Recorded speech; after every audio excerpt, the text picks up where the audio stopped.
didn't know that they say I was the only person that 50 Cent up. I ain't know that. I ain't know that.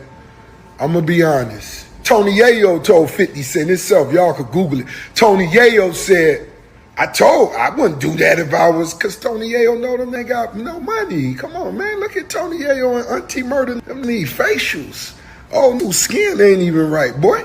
But look, 50.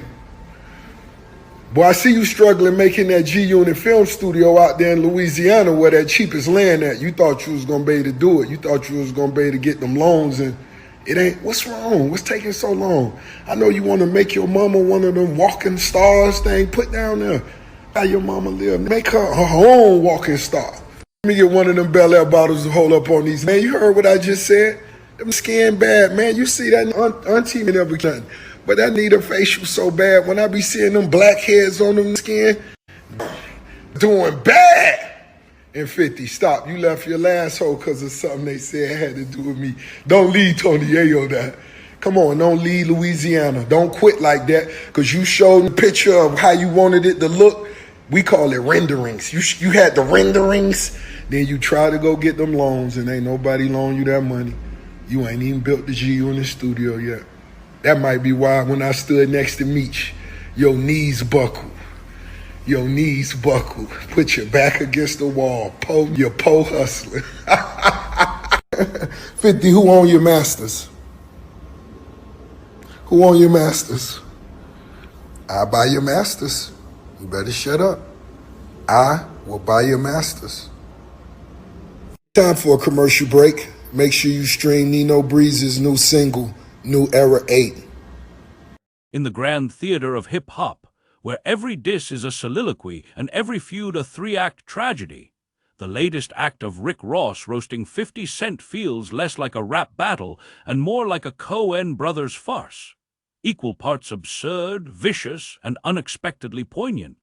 Picture it, Ross, the self-styled boss, lounging in a velvet throne of his own ego, tossing verbal Molotovs at 50 Cent, the erstwhile king of hustle, now cast as a dreamer tilting at windmills in the bayous of Louisiana.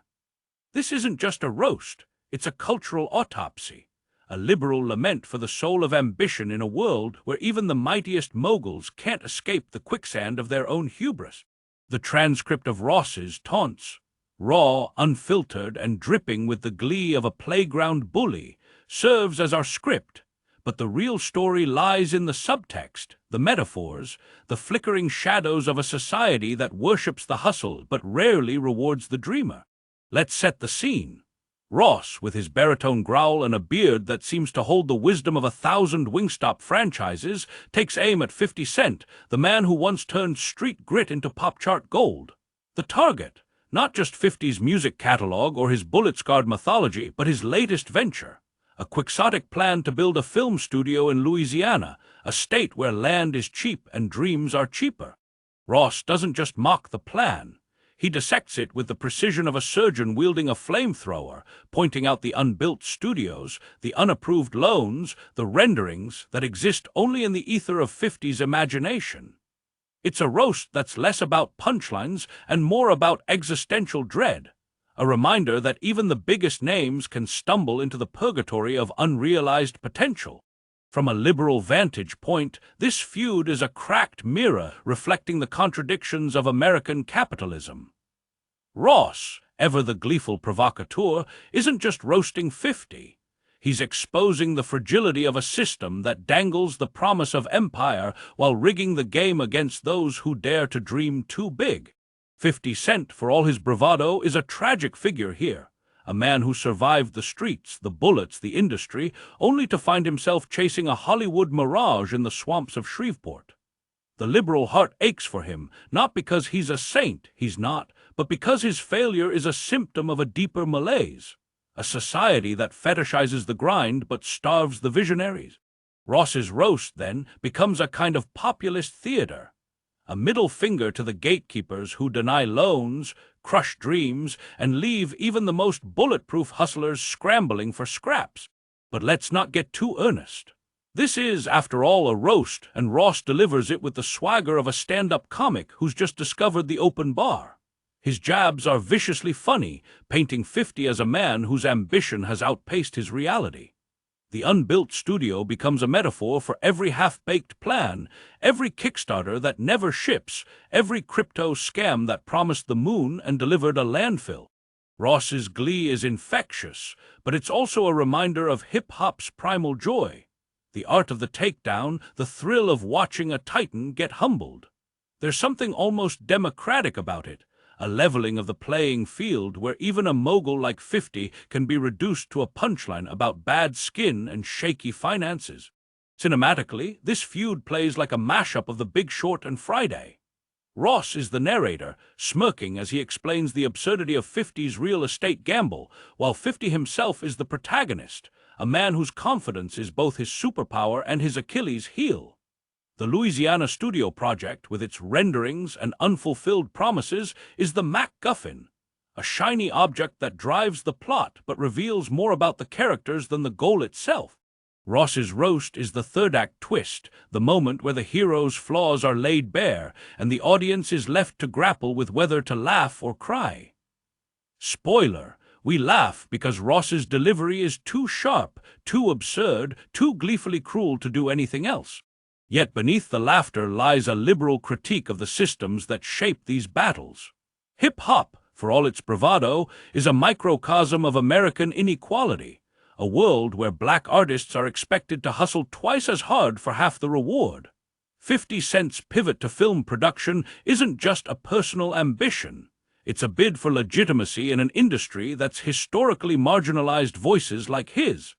Ross's roast, while hilarious, glosses over this context, and that's where the liberal lens sharpens.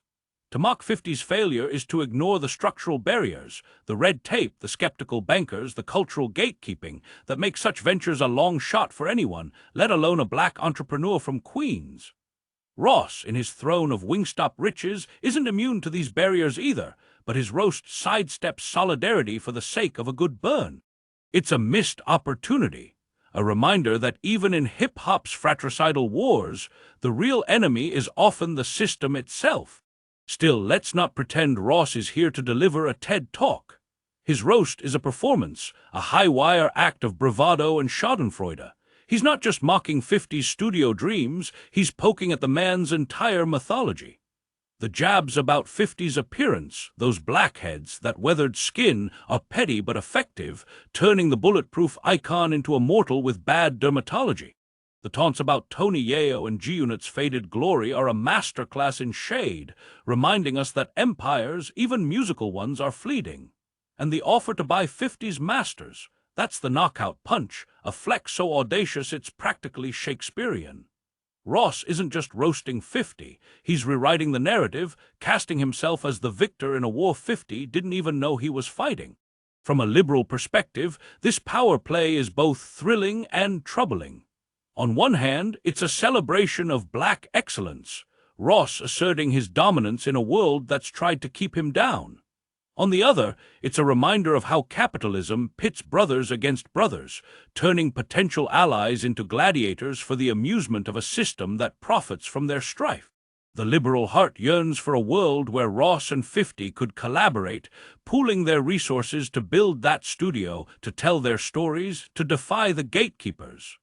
But hip-hop isn't a utopia, it's a coliseum, and Ross is here to draw blood.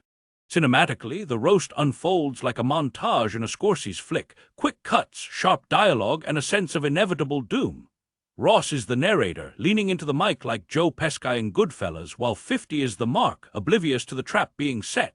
The Louisiana studio is the heist that never happens, the dream that collapses under its own weight.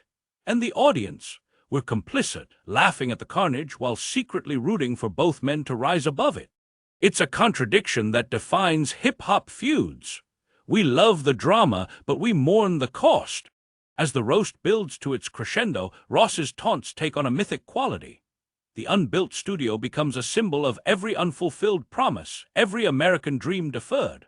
The renderings are a haunting image, blueprints for a future that never arrives, a ghost town of ambition. Ross's glee, while cruel, is also a kind of truth-telling, a reminder that in the game of capitalism, the house always wins. For every Ross who makes it, there's a 50 whose dreams get stuck in the mud of Shreveport. The liberal soul recoils at this reality, But Ross's roast forces us to confront it, to laugh at the absurdity while mourning the loss. In the end, this feud is less about Ross or 50 and more about the stories we tell ourselves, about success, about failure, about the hustle that's supposed to save us all.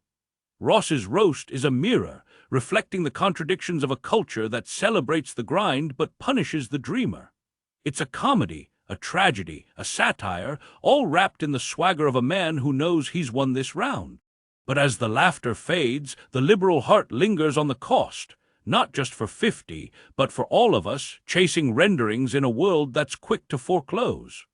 And in that tension between the laugh and the lament lies the true genius of this cinematic smackdown.